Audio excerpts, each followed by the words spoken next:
Good morning from Panhandle Outdoors, America's only daily outdoor TV show. Your source for fishing, hunting, and information for folks who enjoy the great outdoors. Now sit back, relax. It's Panhandle Outdoors. Good morning, folks. Welcome to Panhandle Outdoors. I'm Winston Chester. Glad to hear this Monday morning after Thanksgiving. I know y'all ate a lot and you sort of want to just sort of sit around and watch TV, but you need to get up and get active in the outdoors. So remember that after the show, go do something outdoors. Our weather brought to us by Gulf Coast Air Conditioning, Drew Pollard and his hard-working crew, taking care of our everyday comfort needs, and another comfortable day. High 69, low 59. Water temperature at the end of the pier is a steady 70 degrees. Every Monday we like to do the Monday moon forecast. The rest of the week we'll do the river readings, but on Monday we'll not take a look at the moon because it has a lot to do with our outdoor activities. And guess what tonight is? A full moon. It's going to be shining bright, so take advantage of it and take a good walk around the neighborhood or something. Our tide chart brought to us by Kent Forest Lawn. Strong tides today. We're getting out of those deep tides we had during Thanksgiving week. Look at these strong tides on this chart. We have the low tide this morning at 7:31 and a high at 8:25 tonight. Now our Monday moon forecast brought to us by Panama City Coca-Cola. Good folks down there. We have a special guest in the studio, so let's take a break and we'll be right back. Okay, welcome back and welcome to our guest this morning, coming all the way down from Chattanooga, Tennessee, Richard Sims. Good to have you, buddy. Tennessee Hillbilly. The Tennessee Hillbilly. Now we go way back because years ago we met at the CEOPA conferences. Remember, we'd go to a lot of CEOPA, and so he's an outdoor communicator, sort of like we are, but he has an amazing story. He was in town and been able to spend some time down here with bringing his family to Panama City Beach. And we're glad to have you. We're having a blast. You know, it's been a great trip down here. Gotten to fish a little bit, and walk on the beach. Weather's mostly been pretty good, so even for November. Yeah, let me tell you, I had a mutual friend, and he set us up. Alan set us up with a catfishing trip. Alan came down with COVID and he couldn't go, so that's how he ended up on the show. So we were going to do a catfishing trip, so this is the second best thing. So tell the folks a little bit about yourself. It's a matter how far back you want to go. You know, I was a game warden for several years right out of college for the Tennessee Wildlife Resources Agency. You know, I mean, that was my lifetime dream, was to work for the Wildlife Agency, and I achieved that. And then I actually moved from law enforcement into their public relations area because I love to take pictures and I love to write, and so I ended up in their public relations division. And then my wife and I decided we wanted to move back to Chattanooga, our hometown, and so I had to leave TWRA, which was painful, but it was for the right reasons for my family. But because I'd been doing public relations and been doing a lot of video work, I got a job with one of the TV stations in Chattanooga, and I spent 30 years in the newsroom for the ABC affiliate in Chattanooga. And at the same time, I did a lot of freelance writing. I became a freelance writer when I left the Wildlife Agency, and that kept my hand in it. And so I've been doing TV and writing, and then in 2006, I started a fishing guide business. I became a fishing guide, and now I don't guide much myself anymore. I'm about retired, but I've got 9 other guides that I book for. They fish for a variety of, we fish Tennessee River there in Chattanooga, largemouth bass, smallmouth bass, crappie, walleye, and probably our biggest claim to fame is a great big old Tennessee River blue catfish. We love those big Tennessee River blue catfish, and we catch some big ones. Well, that's a good resume for outdoorsman. It's all just kind of falling in my lap. I hadn't worked at it too hard. Yeah. And we talk about being an outdoorsman and an outdoor communicator, and that's what he's done in his lifetime, and that's how we all sort of met, and so glad to have him on. Now, when you when you fish around the Chattanooga area, you go north or south or east or west? Where do y'all go from? There is a large portion of the time I'm not only fishing inside the city limits of Chattanooga, but we're fishing in downtown Chattanooga. No way. The Tennessee River runs right through the middle of downtown Chattanooga. And, you know, there's a lot of times we're fishing right there by the Tennessee Aquarium and all our tourist attractions and all of that kind of stuff. I mean, the Tennessee River is an incredible fishery. Now, you have an incredible fishery here. I learned, you know, went out and did some reef fishing with Captain Justin Leake, and that was a treat. And we went reef fishing, and if you kept a hook on the bottom for more than 10 seconds and didn't get a bite, you knew your bait was gone. That's right. And the Tennessee River, in its own respect, is an incredible fishery like that. We have multi-species. Some of them are seasonal, but some of them are year-round. We fish catfish, largemouth bass, 365 days a year. Oh man. Okay, here's this right here on this Scenic City Fishing is what it's called. Jeff's got it up there, so it is specializing in catfish, bass, and crappie. Okay, so we're looking at here's your contact number, and you have how many guides working under you? They're independent contractors. I just book dates for them. Yes. But 9. Wow. Actually I got a count, you know, 3 largemouth bass guides, 1 dedicated smallmouth bass guide, a walleye guide, and the rest of us are primarily catfish guides. We fish for different stuff occasionally throughout the year, but our bread and butter's catfish. That is cool. Yeah, that was my daughter, by the way. And that's your daughter? Let's go out and look at that. Yeah, look at there. Yeah, that's my daughter. So she loves to fish too, huh? She does. She's got a little grandson now, so she doesn't get out there as much as she did for a while. She's got other things keeping her busy, but yeah, she does. Okay, we're going to take a quick break. We'll be right back with Richard Sims. Okay, welcome back. So here with Richard Sims, a fellow I've known for a good while, but is an outdoor communicator and does all kinds of things. And one of the things you have, you're the managing editor of Crappie Now. Yeah, that's one of my freelance jobs is Crappie Now magazine, and it's a free online magazine, doesn't cost a dime. It's totally supported by our advertisers, kind of like your TV show, and you just go to crappienow.com and read our crappie fishing techniques, destinations, places to go, things to do, way to fish, equipment, you know, but like a regular magazine, a new issue comes out once a month. Okay. The first day of every month, there's a new issue. You can subscribe, and the subscription, all that does is that we send you an email when a new issue comes out with a list of all the articles and everything, but you can go there and read it anytime you want. Well, we're going to subscribe to it. After the show, we're going to subscribe. That's really, how'd you get into that, to the magazine? And you crappie fish a long time? You know, I mean, just because of being in the Outdoor Writing Network, the gentleman who was the editor for years, he's actually a co-founder of the magazine and was the editor for years and years, and he decided it was time for him to retire and step back.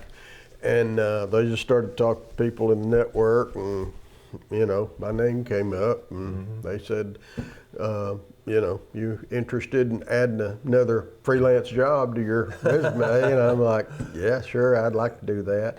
I'm sure you probably know Keith Sutton. Yes.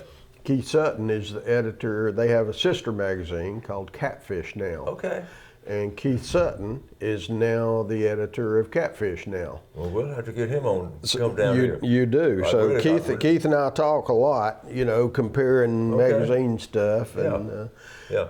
One thing I noticed on this magazine cover, this lure on the bottom right-hand corner, look, lure of the month is the Z-Man maybe Reeves, but whatever. But anyway, we're talking about Z-Man a lot too on the show, so it's interesting. They do all kind of things too. Yeah, That's yeah. good. And the gentleman, the columnist that does our Lure of the Month every month is Terry Madewell. Okay. You probably know Terry from some of the outdoor rider Yep. organizations, and this outdoor riding, network, as you know, is a pretty tight network. really is. Yeah. There's not many of us. And these are the kind of people in it. You just meet up with them, and we started going to SEOPA, Southeastern Outdoor Press Association, years ago, thanks to Stan Kirkland getting us in it. And we absolutely love going on those trips up there, different places, always, and just running into people like this. So it is sort of gone by the way by now, but we have some other organizations we still part of. Oh yeah. Like I say, I've got involved in the AGLOW, it's called, Association of Great Lakes Outdoor Riders, and just got to do a trip to Bemidji, Minnesota. Okay, we got it. Y'all remember the tuna fishing trip we took to Venice? The two of the guys I fished with were from Bemidji, Minnesota. I mean, what's the chance of that? And they've invited me to come up there and go ice fishing with them, but I keep saying I'm gonna do it every winter. Yeah. So did y'all get to do some outdoor stuff? Oh yeah, we fished Lake Bemidji. We actually had a little outdoor rider fishing tournament on Lake Bemidji. I didn't win, by the way, and we caught. We were fishing for walleye, but we caught rock bass. I caught a good northern pike. That was my big fish of that trip. Got to do some grouse hunting, went out and wandered in the forest, and saw a bear while I was out walking in the woods. And that kind of spooked me a little bit. I'm not used to walking through the woods and walking up on a bear. Not like he was real close or anything, but just seeing one was kind of like, that's interesting. Yeah.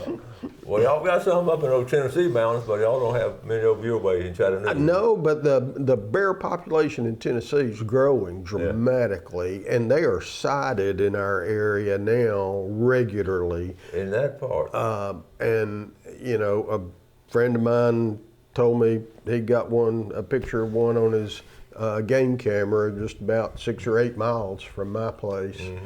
It's they're there. The population's growing. Big population up toward Kentucky, and of course over in the Smoky Mountains. Right. But now they're spreading out. There was a big one run over and killed just south of Nashville last week. Really? Yeah. Wow. Yeah. Well, listen, we have plenty down here. If you want to take 1 or 2 back with you, you're welcome to take some. You can't hunt them though, can you? No, we cannot. That's crazy. That's crazy. I'm sorry. I show pictures. People send pictures in all the time of them holding trash cans upside down, crawling in places. It's almost. What's the reason for them not having a hunting season? We'll have to do another show on it. It's a long. We have some people just don't want to see that happen. But that's why as an outdoor community, and that the outdoor community, you got to stick together and stand up for our rights. You see that across the country. Absolutely, yeah. And it's they call it a quote renewable resource. Exactly. And it is a renewable resource, and it's a shame to not be able to take advantage of it. And Justin Leake and I were talking about it not too long ago, because he's the same thinking we are, because they have so many. And I made a statement, nothing's going to happen. The public opinion is not going to change until some little kid gets hurt. When a bear gets between a mama or something, or when a mama gets between a bear and a mama gets attacked. When something it don't matter time before that happens. And so then people say, hey, we do have too many. But anyway, I want to get back to fishing now. Catfishing is a big deal. And now you said your daughter used to be real serious when noodling. Remember the catfish and noodling? So tell us a little bit about that. I've got a lot of friends over the years that people ask me all the time about noodling for catfish, where when they're spawning, they're up in a hole and you put your hand up in a hole and they come out and bite your hand and you grab them. And another word for noodling is grabbling. And a friend of mine produced a couple of videos called Girls Gone Grabbling. Okay. His wife was a great grabbler, and they just got every woman they could recruit and find, and he produced a couple of videos, and my daughter got to know them real well. And while they were filming that video, one of my daughters noodled all the time, and she and her sister, my two daughters, are the cover girls on Girls Gone Grabbling #1. And so they were fearless. In other words, they just went in there and did it. Oh yeah, she was good. She could out noodle me. No kidding. Oh gosh, yeah, she was excellent. And so people ask me about it all the time when we're catfishing. You ever done that grabbing or noodling stuff? I'm like, yeah, I've done. Oh, I never do that. And I tell them, I said, if you ever got out there and watched people do it, you'd want to do it because it's fun. That looks real challenging at times. So, it is. It is. Okay, we're gonna take a final break, a quick break, and we'll come right back.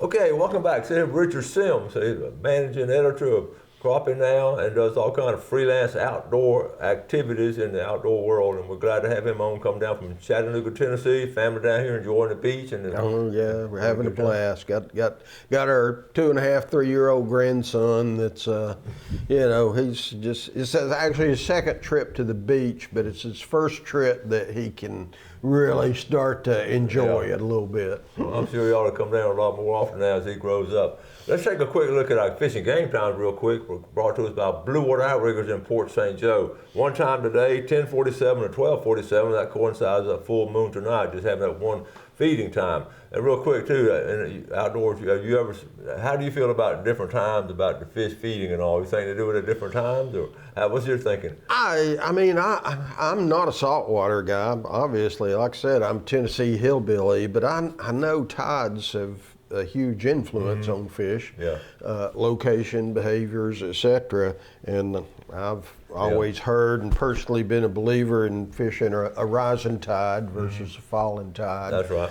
And but I also bill myself as two things. I bill myself as the world's worst turkey hunter, and I'm also the world's worst surf fisherman. I can't catch fish off the beach to save my life, but I've hit bad time in here because our low tides are, early in the morning right now. So that's a lot of fun. You'll have to come back in the spring and fall when they're really moving around. So I keep hearing that every time I'm down here. Somebody says, "Oh, you should have been here yesterday." Okay, we do have some pictures when we go on a trip with Justin Leaks, and so here we go with Justin. So here we go, these pictures right here. So and I mean the main thing. Justin's a great guy, super personable. Yes. Obviously, that's one reason he has such a successful TV show, because he's a great host, he's a great talker, but he's also got a new boat. And he's just had it about 2 months now, and he outfitted it completely himself, and it's an incredible boat. I've never seen electronics integrated network. Of course, he's great buddies with the folks at Humminbird and Minn Kota, and he's been working with Humminbird and Minn Kota engineers to integrate. Well, and technology is developing so fast. Yeah, he's getting top of the line stuff.